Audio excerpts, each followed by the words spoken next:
tum turum, turum tum tutum turum, turum tum turum, turum. Hey Gameheads, this year has brought up a collection of incredible games which I've spent time exploring in depth. But that leads us to the question, what's next? Well, I've got the answer in today's video. We're going to be diving into 10 upcoming mobile games that you need to keep your eye out for. So sit back, relax, and let's jump right in. First up is Elder Scrolls Castle from the same creators of Fallout Shelter, a game that strongly resembles its predecessor. You'll be in charge of your very own castle and dynasty, managing everything from building and assigning roles to mediating and developing your kingdom with a plethora of races and clans drawn from the rich Bethesda's lore. There is a lot to dive into. The standout mechanic, well, the passage of time, where one real-world day equals an entire year in the game, offering plenty of opportunities for some interesting godlike roleplay. I was a big fan of Fallout Shelter. I enjoyed the game a lot, and Elder Scrolls Castle has been on my radar for a while now. Unfortunately, it is in what I like to call pre-registration hell, with no clear global release date in sight. Next up is Bounty for One, a port by Erabit Studios, the same team behind Brotato.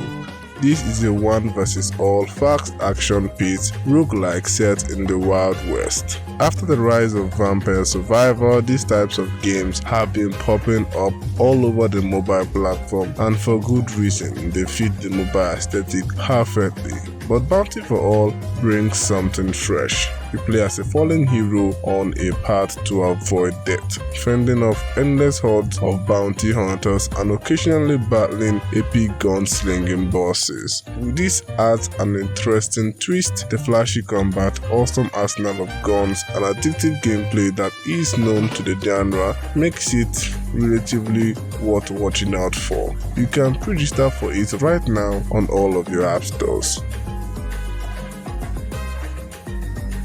Next up is Naraka Bladepoint. This sword clashing battle royale has me very excited. I've mentioned about this in a previous video, but if you missed it, and judging by my recent subscriber count, many of you most likely have. It's a battle royale ported from a very popular game by NetEase. There are no guns, just medieval style Chinese weapons. The game features flashy swordplay, godlike movement with your grappling hook, a unique array of heroes, and decent combat mechanics. I have been eagerly awaiting its arrival, and while there is no confirmed release date, you can pre-register for it on TapTap. Moving on, we have Totally Accurate Battle Simulator, or TABS for short. This well-received physics-based battle simulator makes its way to the mobile community. Although the last update and information by developers was in late 2023, I for one am very excited for this. For those who are unfamiliar, TABS lets you create absurd scenarios with a variety of models, pitting them up against each other and watching the chaos unfold. It's a simple premise, sure, but one that has earned it a strong following, and for good reason. Who wouldn't want to see an elephant battle 12 samurais or an alien battle 100 cavemen? Next up is Once Human, NetEase's new open-world survival action game set in a horror landscape transformed by a material known as Stardust. You need to survive, craft essentials, battle mobs and epic bosses, either alone or together with friends. If you're familiar with games like Ark Survival Evolved, Once Human will feel right at home. While the premise is unique and the graphics are spectacular, there isn't much else that sets it apart from the crowd, but it's still worth keeping an eye out for. The game is available for pre-registration on all app stores.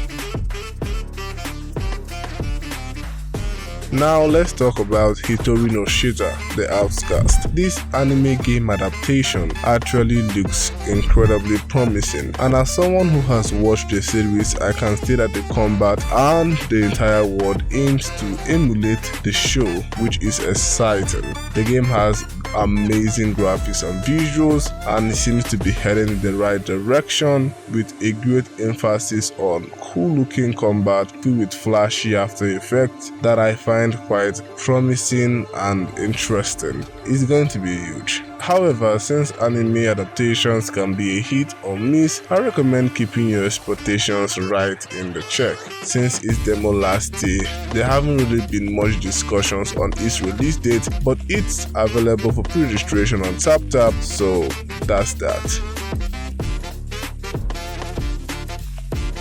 Next up is Children of Morta, a roguelike recently announced by Playdigious. This is another port of a console/PC title, but is an action-packed hack-and-slash roguelike with grave emphasis on co-op. Instead of playing as a single character, you control an extraordinary family of heroes, the Bexon family, tasked with defending their land against hordes of enemies. Each family member has a unique playstyle that allows you to switch to keep the gameplay fresh, with permanent upgrades and unlockable stories as you continue down the roguelike path. Children of Morta is really shaping up to be something quite interesting. It's available for pre-registration on all app stores with a release window scheduled for September. Next up is The Desolation. If you've heard about Helldivers 2, The Desolation is somewhat similar to the original game. It is a tactical top-down multiplayer shooter where you and your team dive into procedurally generated worlds filled with hordes of enemies, epic bosses, and loads of loot. The game features 3 classes of characters with different abilities, gorgeous graphics that fit the aesthetic, and intense boss battles. It is a really interesting, captivating entry to the tactical shooter genre. It's basically Helldivers for mobile, and I'm here for it. Now let's talk about Dark and Darker Mobile. Of all the games on this list, this one has one of the most captivating premises. A port of a console title by Krafton, Dark and Darker is a dungeon crawler with extraction mechanics. You and your team are dropped into a shrinking dungeon, crawling with enemies and other players. Your goal? Loot weapons, armor, spells, and potions while fending off anything that isn't a teammate, and reach the extraction point to leave with your end loot. The difficulty may be high, something that is known to the extraction genre, but it definitely scratches an itch for fans of said genre. Dark and Darker, although out for selected regions, is still available for pre-registration on TapTap. Next up is Project Mugen, a game that needs little introduction, an incredibly ambitious project reminiscent of that same buzz that surrounded Genshin Impact's announcement. The trailer made waves last year, and for those who are still in the dark, it is an open-world gacha action RPG with an emphasis on transversal in a fleshed-out modern world. You play as a top supernatural investigator known as an Infinite Trigger, looking into abnormalities and paranormal events. The game's main characters are experts, people with supernatural abilities that translate into flashy combat. A lot has been said about the game, so I won't really dive deep into it, but we know what it's going to be eventually compared to. If it piques your interest, this gacha is expected to release on the last quarter of this year or sometime early 2025. Until then, the pre-registration button is on TapTap and is awaiting your humble hands. And with that, we have reached the end of today's video. If any of these games has caught your eye, let me know in the comment section. Don't forget to leave a like and subscribe if you enjoyed the video. Thanks for watching, and I will see you in the next one. I'm out though.